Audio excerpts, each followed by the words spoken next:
দুর্নীতির জালে জর্জরিত হাইলাকান্দির শিক্ষা দফতর। হাইলাকান্দিতে শিক্ষা খাতে বড় সড় দুর্নীতির অভিযোগ সামনে এসেছে, যেখানে ডাবল এনরোলমেন্টের মাধ্যমে একই ছাত্রকে সরকারি ও বেসরকারি দুই জায়গায় দেখিয়ে সরকারি টাকা আত্মসাৎ করা হচ্ছে বলে দাবি। অভিযোগ অনুযায়ী কিছু স্বীকৃত স্কুলের UDISE কোড ব্যবহার করে অবৈধ বেসরকারি স্কুলের ছাত্রদের ট্যাগ করা হচ্ছে, যার ফলে ভুয়ো পেন বা আপার আইডি তৈরি করে কাগজের ছাত্র সংখ্যা বাড়ানো হচ্ছে। এর মাধ্যমে mid day meal, free cycle, uniform সহ বিভিন্ন প্রকল্পের টাকা বেআইনিভাবে তোলা হচ্ছে। এই ঘটনায় ছাত্রমুক্তি সংগ্রাম সমিতি বা SMSS তদন্তের দাবি জানিয়ে স্মারকলিপি জমা দিয়েছে এবং একাধিক স্কুলের নামও উল্লেখ করেছে তারা।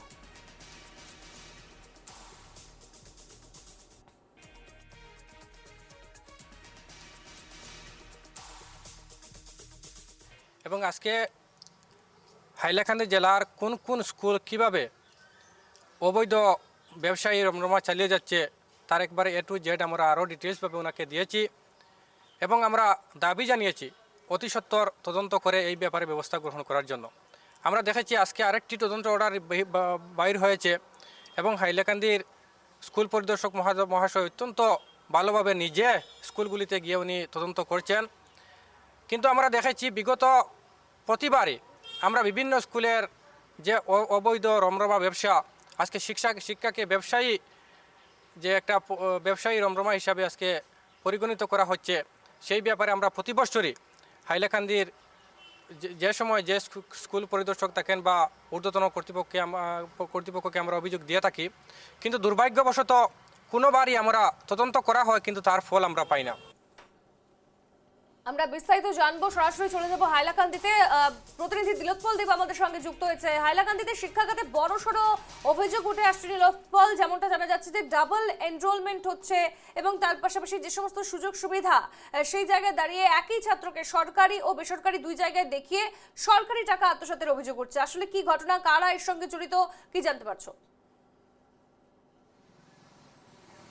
হ্যাঁ, নিশ্চিতভাবে স্বর্ণালী বলতে হবে বড়সড় একটি দুর্নীতি। আমি যদি আপনাকে বলি যে একটা ছাত্র দুটো স্কুলে একসঙ্গে পড়াশোনা করে, তাহলে নিশ্চয়ই এটা ভাবাই যায় না আজকালকার সময়। কিন্তু হাইলাকান্দিতে দীর্ঘদিন থেকে এই অনিয়ম চলছে। বেসরকারি বিদ্যালয়ে ও পড়াশোনা করছে কিন্তু সরকারি বিদ্যালয়ে ওর ইউডাইসটা রয়েছে, অর্থাৎ একটা ছাত্রের পরিচয় হচ্ছে বা একটা স্কুলের পরিচয় হচ্ছে ইউডাইস নাম্বার, কিন্তু সেই ইউডাইস নাম্বারটি বিভিন্ন বেসরকারি বিদ্যালয়ের ছিল না। তারা কি করেছে, তারা সরকারি বিদ্যালয়ের সঙ্গে ট্যাগ করে সরকারি বিদ্যালয়ের ইউডাইসটা ব্যবহার করে ছাত্রছাত্রীদেরকে এখানে তাদের প্রাইভেট বিদ্যালয়ে অ্যাডমিশন দিয়েছে। সরকারি নিয়ম অনুযায়ী যে প্রাইভেট স্কুলের ইউডাইস নেই সেই বিদ্যালয়ে কোনো ধরনের ছাত্রকে ভর্তি করাতে পারে না। কিন্তু হাইলাকান্দিতে একটা আজব নিয়ম দেখা গেছে, যা প্রায় 30টি বিদ্যালয় একটি বড়সড় দুর্নীতির আশ্রয় নিয়েছে। সেখানে কয়েকটি সরকারি বিদ্যালয়ও জড়িত আছে, যে বিদ্যালয়গুলো ইউডাইস ব্যবহার করা হচ্ছে এবং ছাত্রছাত্রীদেরকে অ্যাডমিশন দেওয়া হচ্ছে। একটি ছাত্রের পরিচয় দুইভাবে আজকাল এই সময়ে নির্ধারিত হয়, এটা হচ্ছে ছাত্রটির পেন নাম্বার এবং ছাত্রটির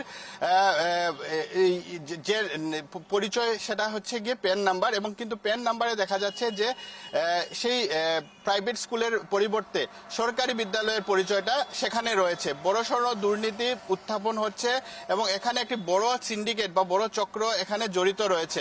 আমরা যদি সরকারি যেগুলো প্রাইভেট স্কুল নামগুলো সামনে এসেছে, যাদের কোনো ইউডাইস নেই, তা সত্ত্বেও প্রায় 10 বছর থেকে তারা এই ব্যবসা চালিয়ে যাচ্ছে। কোনো বৈধতা নেই, সরকার থেকে কোনো ধরনের অনুমতি নেই। আনকি যেটা বিদ্যালয় একটা খুলতে যেটা ইউডাইসের একদম বাধ্যতামূলক সেটিও নাই। সেগুলো স্কুলের নাম আমরা পড়ে দিতে চাইছি। সেগুলো হচ্ছে বীর Lachit Borphukan senior secondary school, সেটা ঘাড়মুড়া রয়েছে। SK রয় আদর্শ বিদ্যানিকেতন জামিরা পার্টস 4-এ রয়েছে। Green scholar senior secondary school, সেটাও জামিরায় রয়েছে।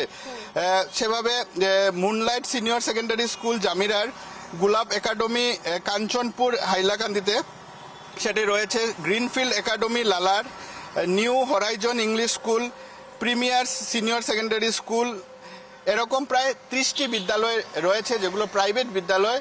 কোনো ধরনের সরকারি কাগজপত্র নেই, কিন্তু তারা দীর্ঘদিন থেকে তাদের শিক্ষার ব্যবসা চালিয়ে যাচ্ছে। ছাত্রছাত্রীকে এখন কিভাবে ওরা অ্যাডমিশন নিচ্ছে সেই প্রশ্নতে যদি আমরা আসি, কিছু সরকারি বিদ্যালয়ের কাছ থেকে তারা সরকারি বিদ্যালয়ের যেগুলো ডাইস কোড আছে সেটা ব্যবহার করে তাদের এই এই এই ছাত্রছাত্রীদেরকে এনরোল করা হয়েছে, তাদের পেন নাম্বার সেই বিদ্যালয় থেকে দেওয়া হয়েছে। এবারের মেট্রিক পরীক্ষার রেজাল্ট হাইলাকান্দিতে অত্যন্ত শোচনীয় ছিল, শুধু 51% ছাত্রছাত্রী পাশ হয়েছিল। তারপর থেকে এই দুর্নীতি সামনে আসে। বাস্তবে ছাত্রছাত্রীরা পড়াশোনা করছেন প্রাইভেট স্কুলে, কিন্তু ওদের নাম রয়েছে, এনরোল রয়েছে সরকারি বিদ্যালয়ে। তাই দেখা গেছে যে সরকারি বিদ্যালয়ে ফেল পার্সেন্টেজ অনেক বৃদ্ধি হয়ে গেছিল।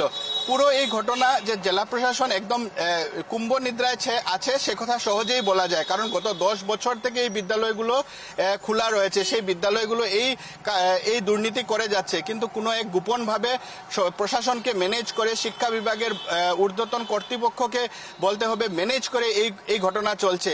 একটি বিদ্যালয়ে আপনি ভেবে দেখেন, কোনো ধরনের সরকারি নথিপত্র নেই, কিন্তু ও অ্যাডমিশন দিয়ে যাচ্ছে, তাদের পরীক্ষা নিয়ে যাচ্ছে, ছাত্রছাত্রীদের মেট্রিক পরীক্ষায় পর্যন্ত অবতীর্ণ করছে, কিন্তু সরকারি কোনো বৈধতা নেই। এবং এখানে কিছু সরকারি বিদ্যালয় তাদেরকে টাকার বিনিময়ে বলতে হবে সাহায্য করে যাচ্ছে, যেগুলো সরকারি বিদ্যালয়ের নামে এই অভিযোগ উত্থাপন হয়েছে সেগুলো অধিকাংশই হাইলাকান্দির লালা শহরের পিকে গার্লস একটি সরকারি বিদ্যালয়। সেই বিদ্যালয়ে নাকি প্রাইভেট স্কুলদেরকে এই সাহায্য করেছে যে তাদের প্রাইভেট স্কুলের বিদ্যালয় ছাত্রছাত্রীরা যাতে তার পিকে গার্লসের ডাইস কোডটা ব্যবহার করে। ঠিক এরকম লালা এইচএসএস এমপি আরেকটি হাইলাকান্দির অত্যন্ত পুরনো বিদ্যালয়, সেই বিদ্যালয়ের বিরুদ্ধে অভিযোগ উত্থাপন হয়েছে।